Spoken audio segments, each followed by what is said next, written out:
Bienvenido a Hora de Estudio Bíblico con nuestro maestro el Dr. Lehman Strauss.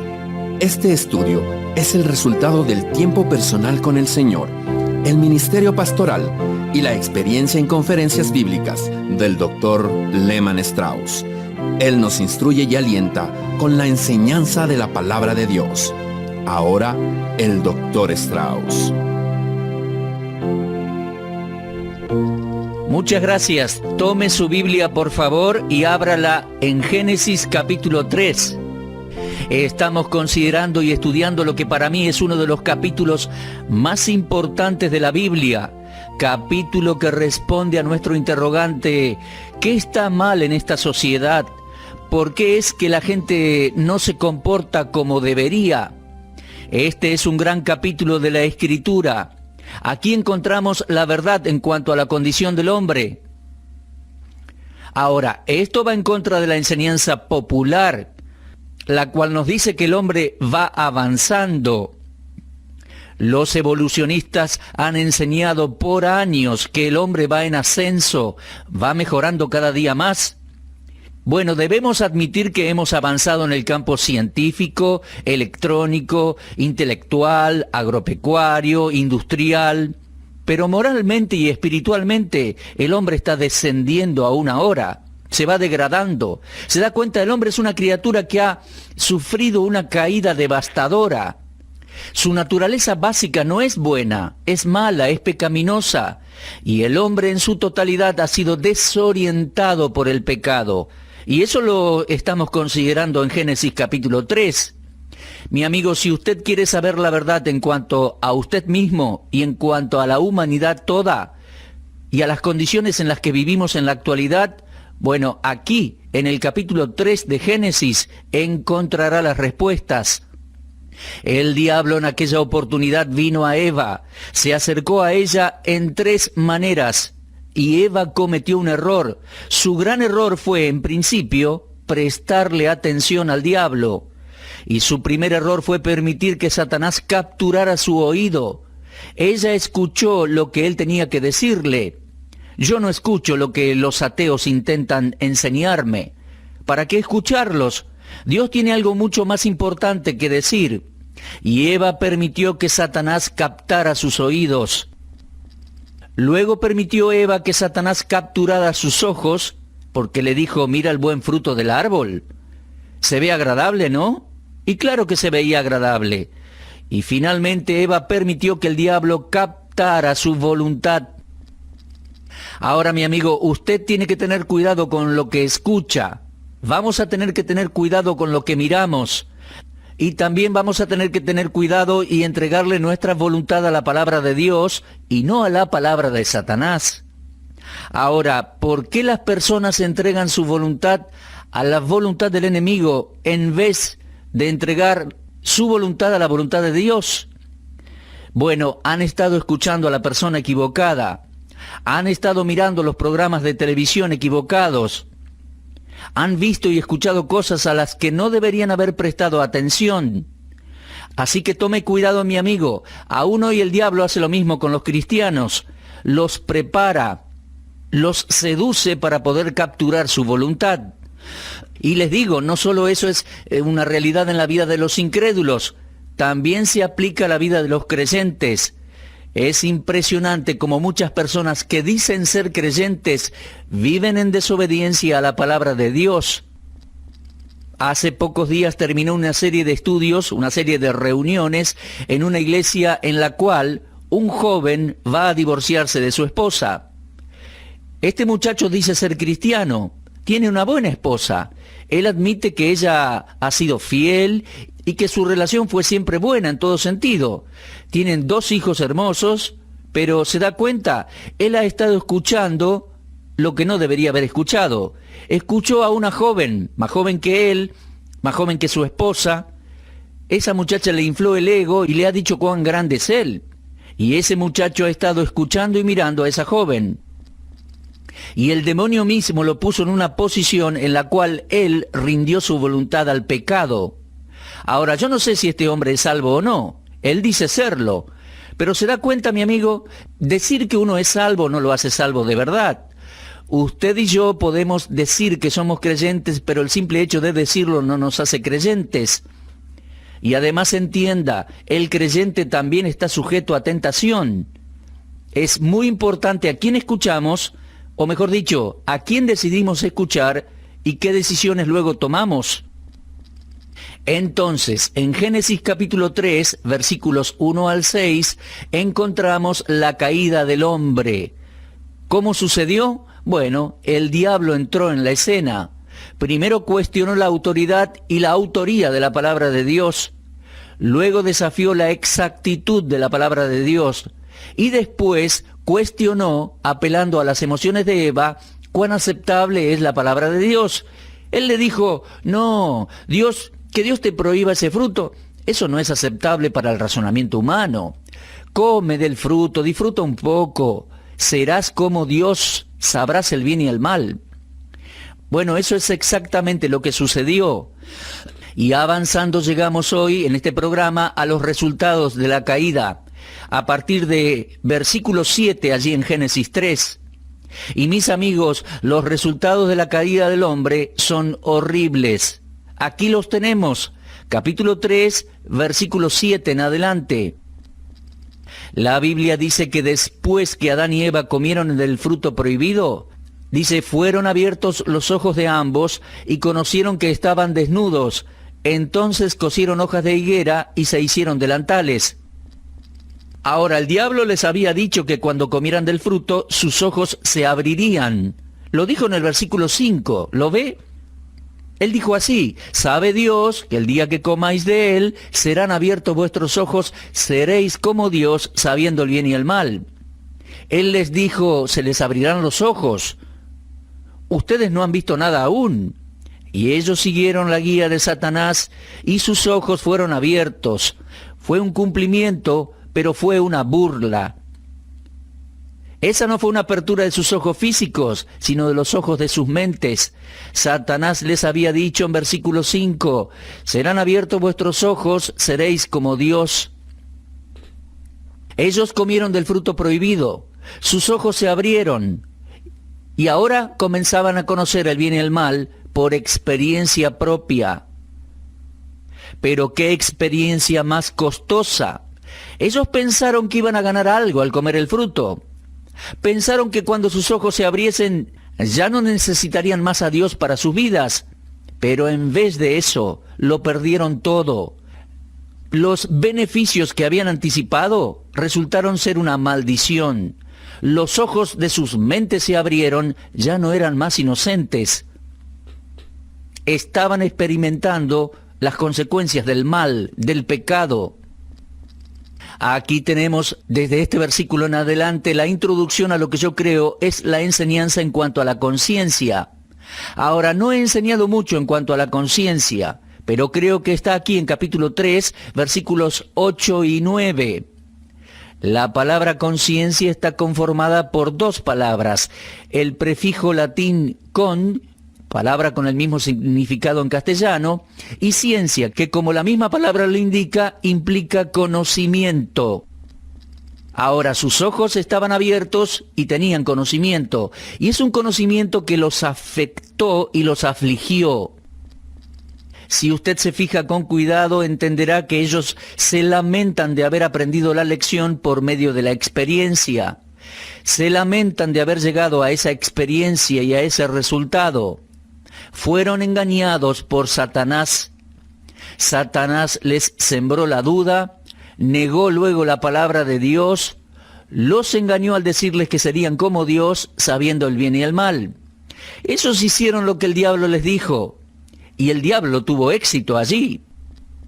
Ahora, mi amigo, en Lucas 15 se nos dice que cuando un pecador acude a Dios por medio de la fe en Cristo, los ángeles en el cielo se regocijan.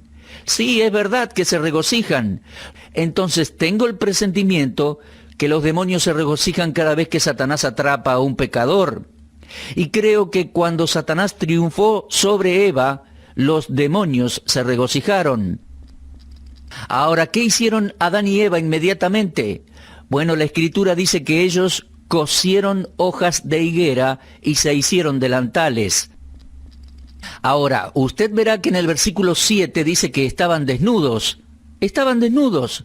Y la pregunta es, ¿estaban desnudos antes de la caída? Sí, claro que sí, no hay duda. Génesis 2:25 dice, estaban ambos desnudos, Adán y su mujer, y no se avergonzaban. Ahora, no puedo explicar en su totalidad la naturaleza de esa desnudez, pero no había nada para estar avergonzados. Yo sospecho que tenían una cobertura de gloria, eran inocentes, no habían hecho nada malo y no veían su desnudez como algo que les diera vergüenza. No era algo que quisieran esconder. Claramente dice Génesis 2:25 que no se avergonzaban.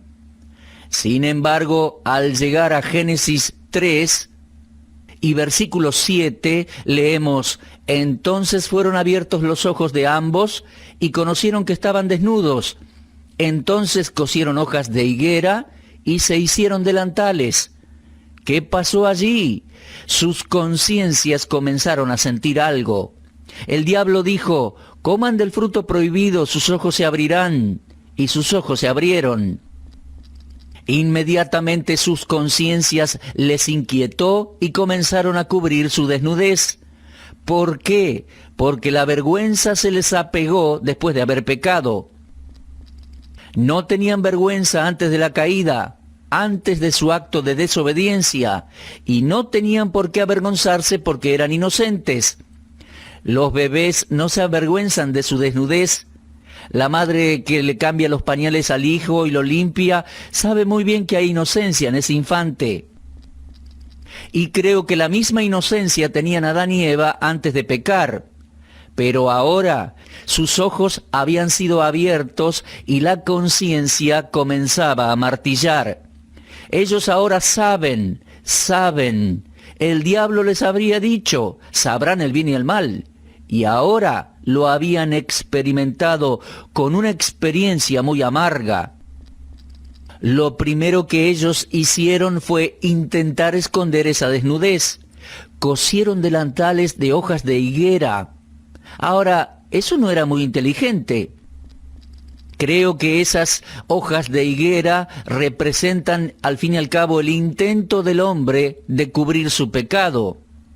Su primer esfuerzo fue proveer algo para cubrirse, algo para esconder su culpa y su vergüenza. Y lo que esas hojas de higuera representan es el esfuerzo hecho por el hombre para hacer algo que lo haga presentable ante la presencia de Dios. Pero las hojas de higuera jamás lograrán eso. Esas hojas de higuera representan el esfuerzo del hombre en la actualidad también.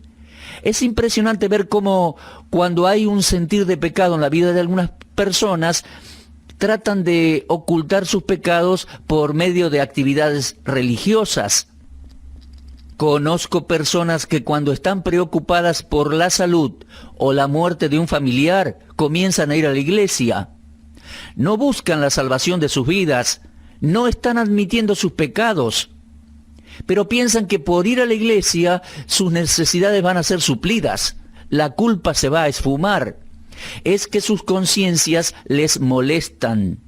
Ahora, la iglesia en sí, sin Cristo, es una religión de hojas de higuera.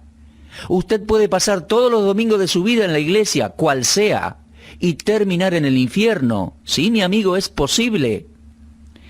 Y además están los que creen que por cumplir con varios rituales de la iglesia, como por ejemplo bautismo, asistencia a reuniones, etc., les va a ayudar. Amigo, eso es una religión de hojas de higuera. Están los que creen que por frecuentar la iglesia o participar de la Santa Cena u otros sacramentos van a satisfacer las demandas de Dios por sus pecados. Tranquilizan un poco su conciencia haciendo así. Eso sin Cristo, mi amigo, es religión de hojas de higuera.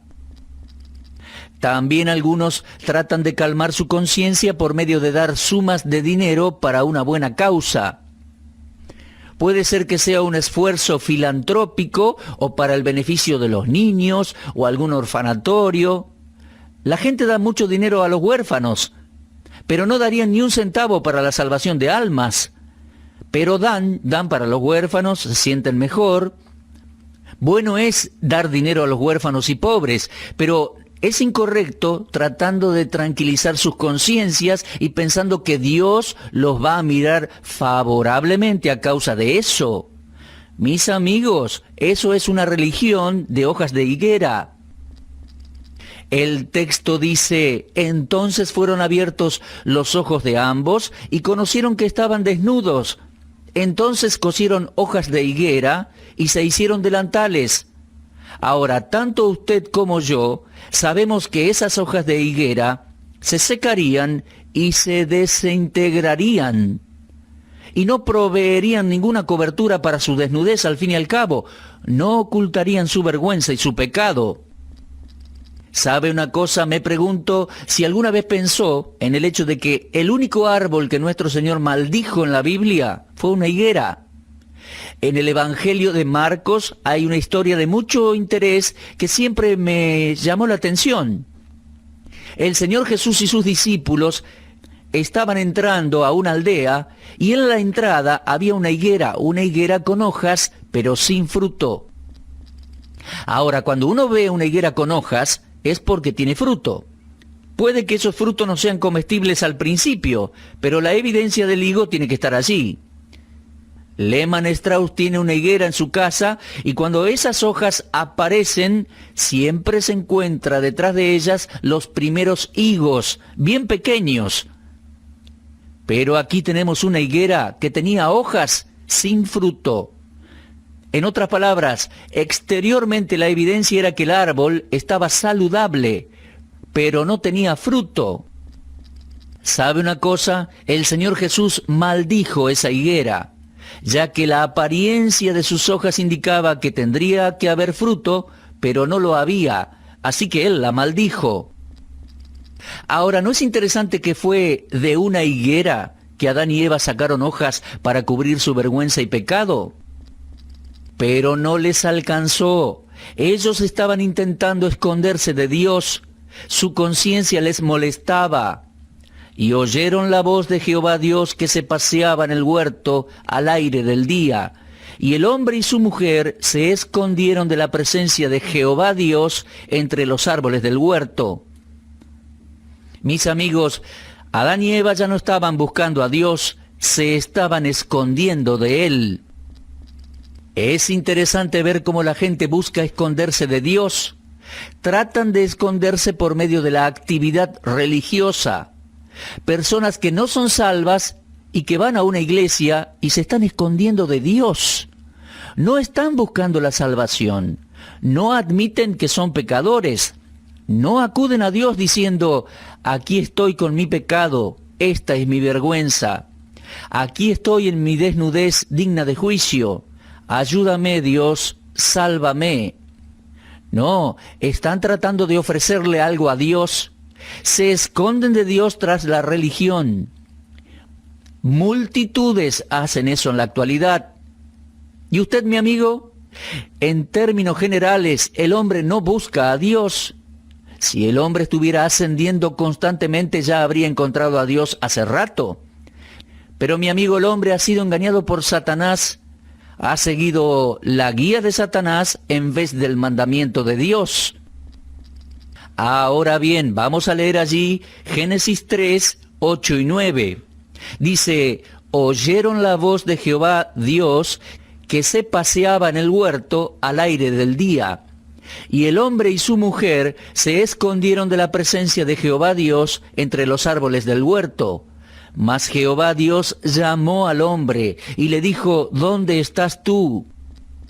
¿Sabe una cosa? Esa es la primera pregunta de la Biblia. Viene de parte de Dios y está dirigida al hombre. ¿Dónde estás tú? ¿Dónde estás? Ahora, la pregunta aquí no es para darle información a Dios. Dios sabía exactamente dónde estaba Adán y dónde estaba Eva. Permítame recordarle, amigo, que Dios sabe exactamente dónde usted está. ¿Dónde estamos? Dios sabe dónde estoy. No solo físicamente y geográficamente. Puede que usted esté en su oficina, en el auto. Dios sabe dónde está en sus pensamientos, en su razonamiento. en su estilo de vida. Sabe dónde estamos en nuestra vida social, nuestro comportamiento. Sabe dónde estamos en nuestra relación con Él, nuestros cargos de conciencia. Dios no pregunta esto para informarse. Dios hace preguntas para provocar nuestro pensamiento. Él le dice a Adán, Adán, ¿dónde estás? ¿Dónde estás? Cuando Lehman Strauss era pastor en la ciudad de Detroit, hace muchos años atrás, había un predicador que venía una vez por semana a la radio. No era un hombre con grandes estudios, pero a mi juicio era un gran predicador.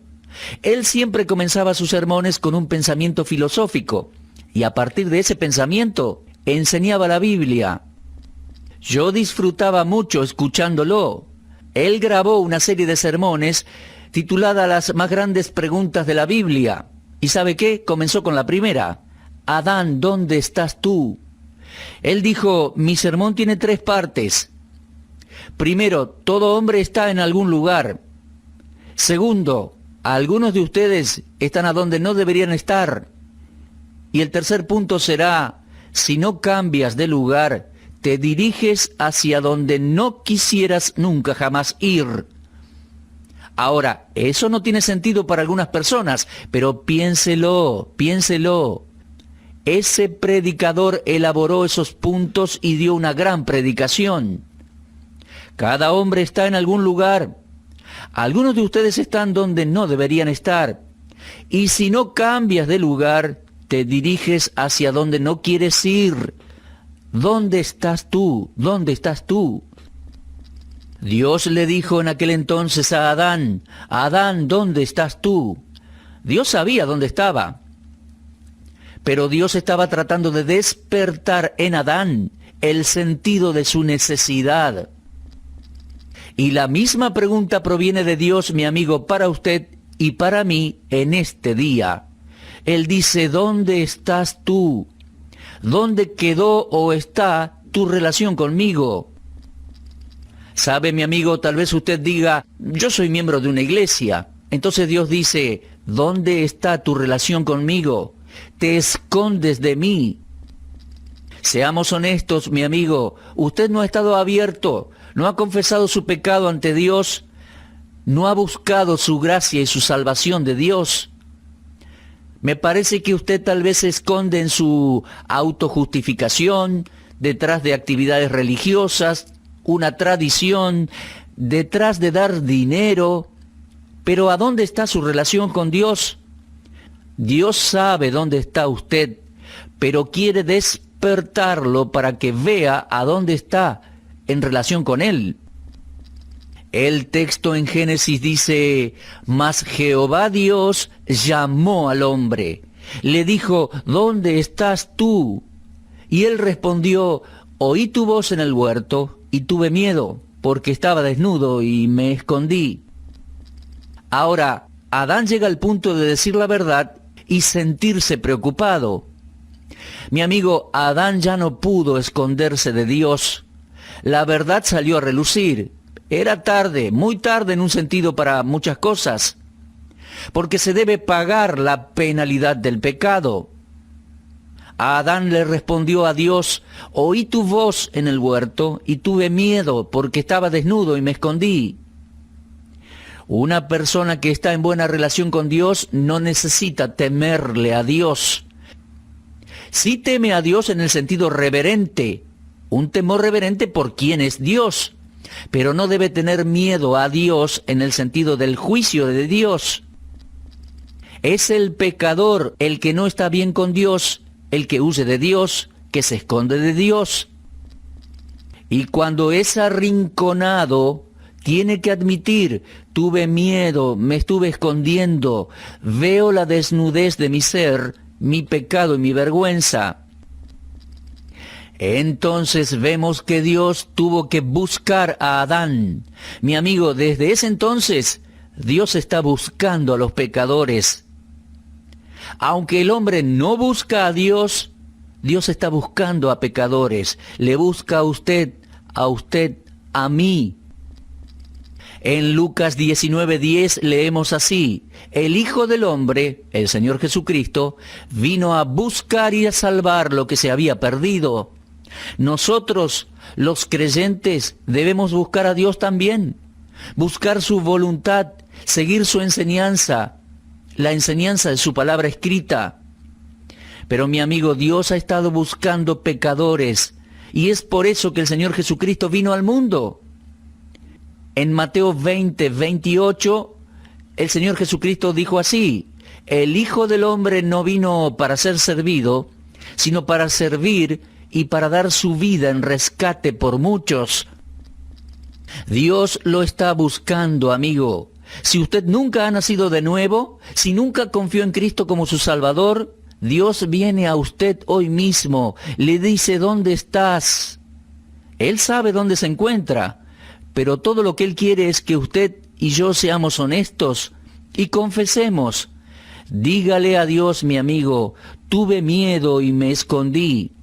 Veo mi vergüenza al huir de Dios. Veo la desnudez de mi ser. Dios, vísteme con tu justicia. Ampárame, sálvame.